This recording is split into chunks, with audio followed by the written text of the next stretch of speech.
عشق نبی میرے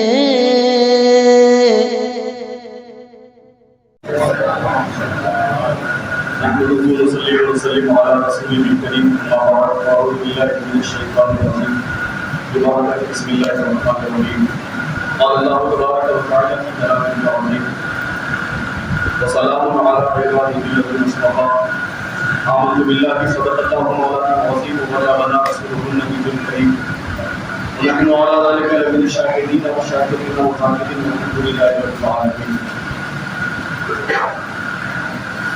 آئیے چند ماروں سے قبل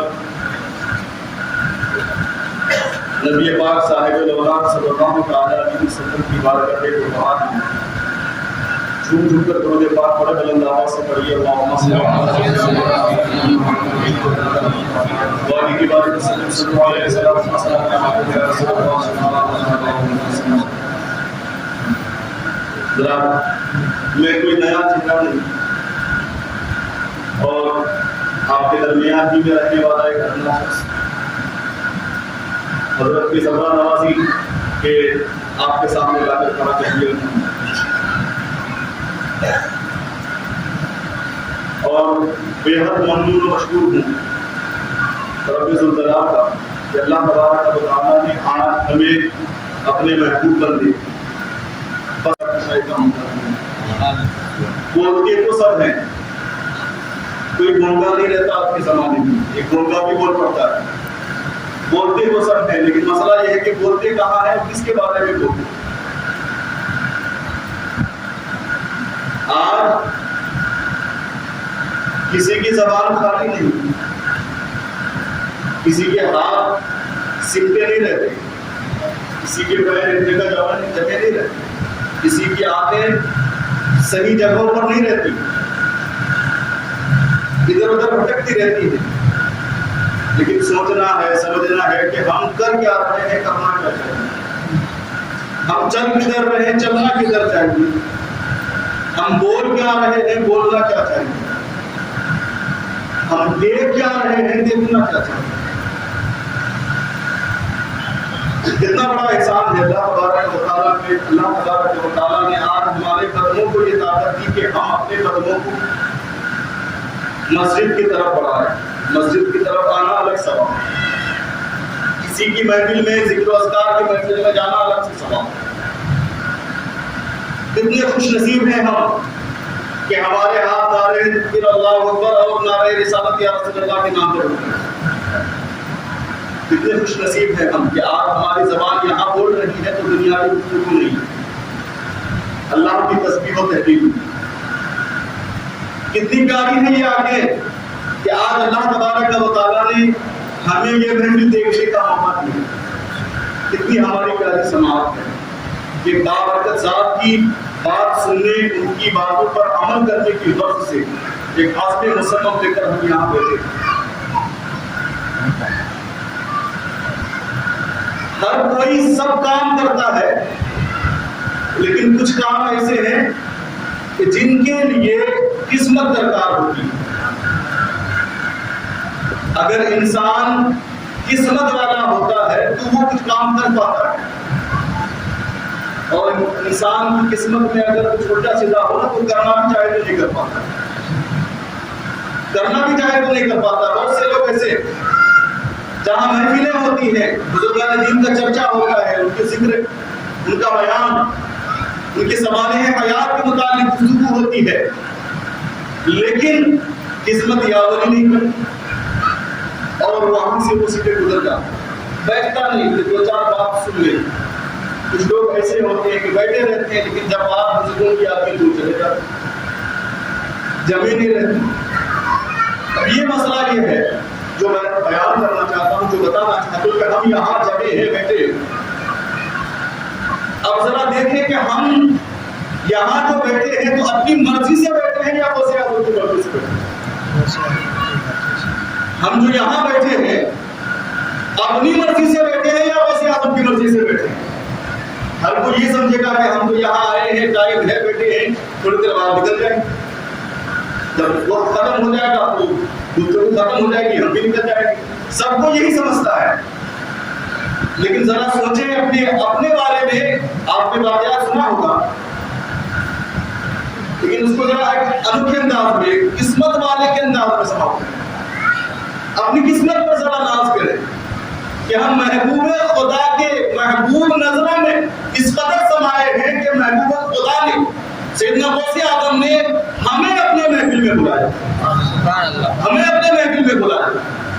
چاہتا تو دور کر دیتا، وہ چاہتے تو دور کر دیتے، لیکن ہمیں بلایا، اللہ کا کتنا بڑا احسان۔